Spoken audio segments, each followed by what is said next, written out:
میری نگاہ میں اس سے زیادہ کوئی اچھا بچہ نہیں، یہ میرا بچہ ہے، میرا لاڈلا ہے، میرا پیارا ہے، اس سے اچھا میری نظر میں کوئی بچہ نہیں۔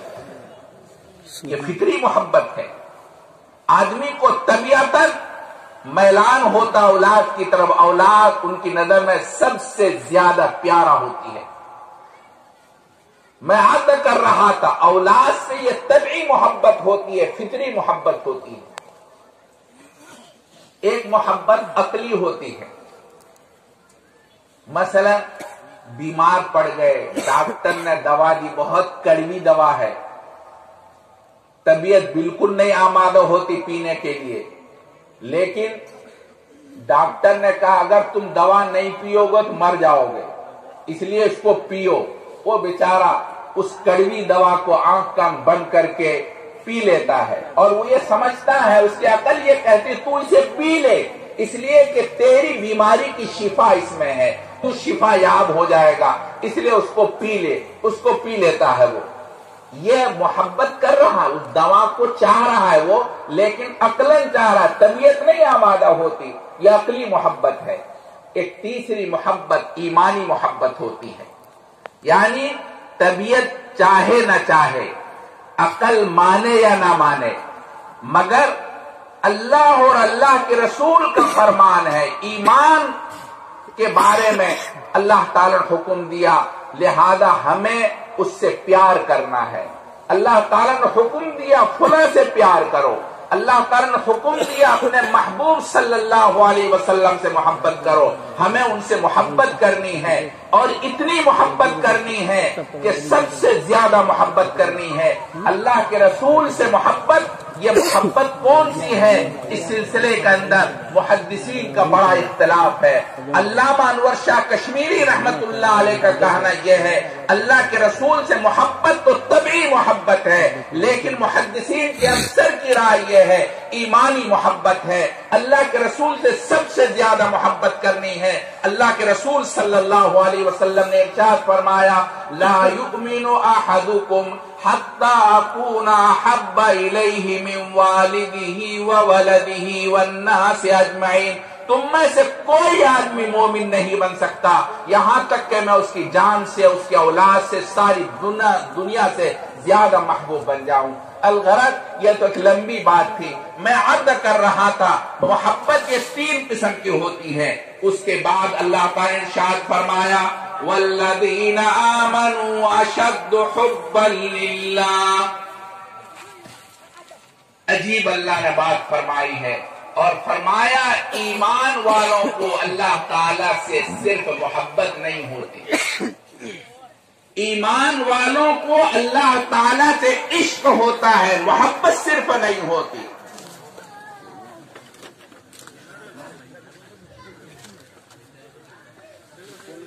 بن ہو گیا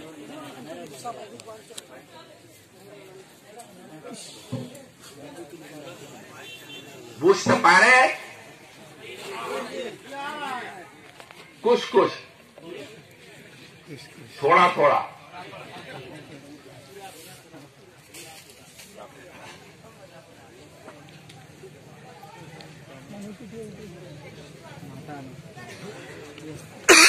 چلے گا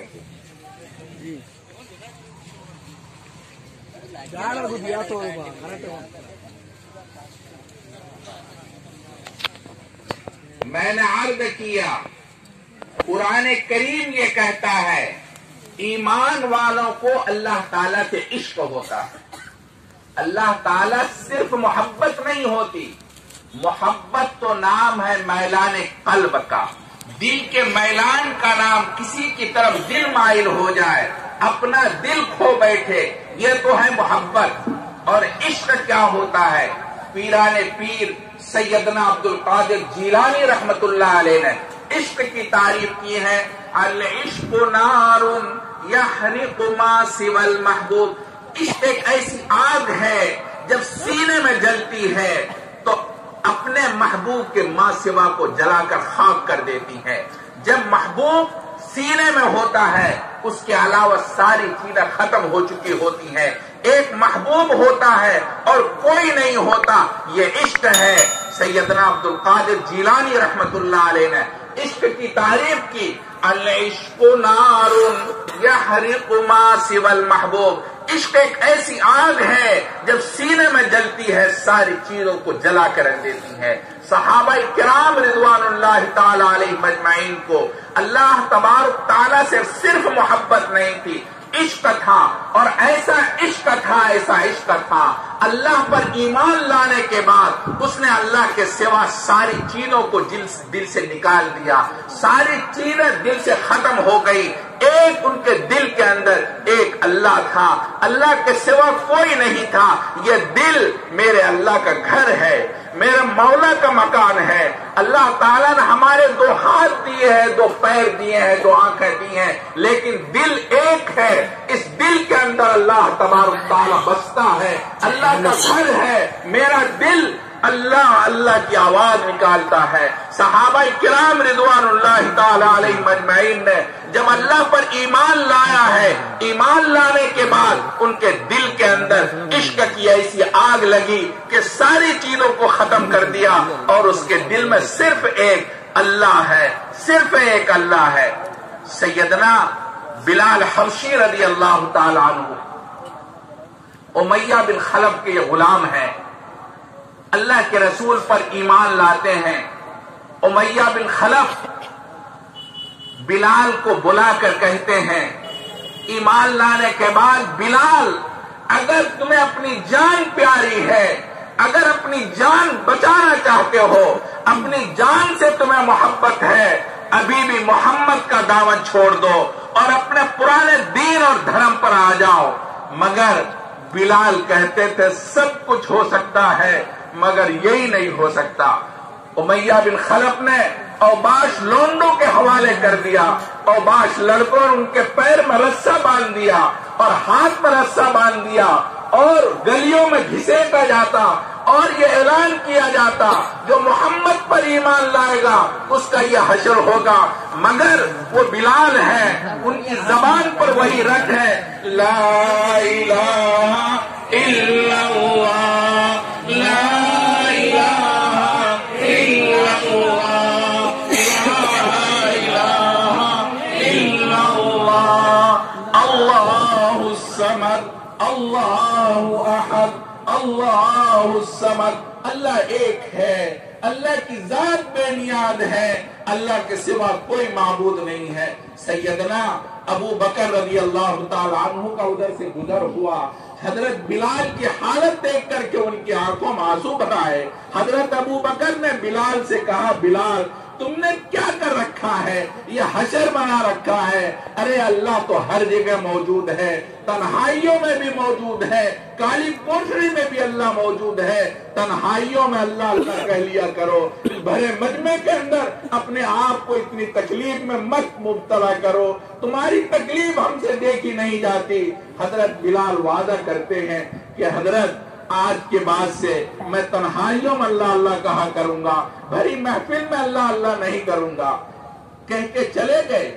اللہ کے رسول کی خدمت میں جا کر سیدنا بلال رضی اللہ تعالیٰ عنہ کہتے ہیں، یا حبیب اللہ، یا حبیب اللہ، حضرت بلال کی تکلیف دیکھی نہیں جاتی، حضرت بلال کا حال بہت برا ہے، لوگوں نے اس کو برا کر رکھا ہے۔ امیہ بن خلف نے اوباس لونڈوں کا حوالے، ان کا بدن چھلی چھلی ہے اور ان کے بدن سے خون بہ رہا ہے۔ اللہ کے رسول کہتے ہیں، ابو بکر دعا کرو اللہ تعالیٰ ان کو پریشانی سے نجات دے۔ اس کے بعد دوسرے دن جب گزر ہوتا ہے تو دیکھتے ہیں حضرت بلال کو انگاروں پر لٹا رکھا ہے، اور اس انگارے پر بھی بلال رضی اللہ تعالیٰ عنہ کی زبان پر اسی انداز پر ہے، اللہ احد، اللہ الصمد، لا الہ الا اللہ، لا الہ الا اللہ، لا